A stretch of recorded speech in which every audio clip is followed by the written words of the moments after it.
सकाळी उठल्यानंतर सकाळी 4 ते 6 या वेळेमध्ये काकडा भजन असतं. त्यानंतर 7 ते 12 या वेळेमध्ये संत तुकाराम महाराजांचा संगीत गाथापारायण सोहळा असतो.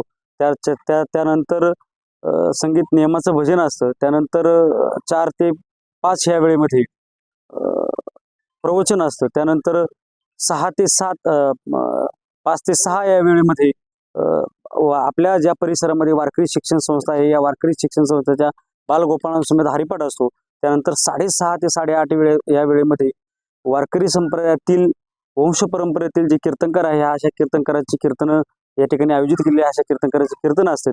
त्यानंतर ज्या कीर्तनानंतर ज्या गावांचा आमटी भाकरीचा महाप्रसाद आहे, त्या महाप्रसादांच्या हरिजागर असतो आणि त्यानंतर कार्यक्रमाची सांगता असते.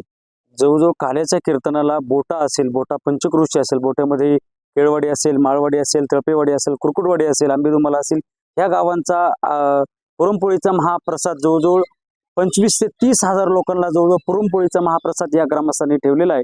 तर त्याच्यापेक्षा जास्तही संख्येने भाविक येण्याची शक्यता आहे.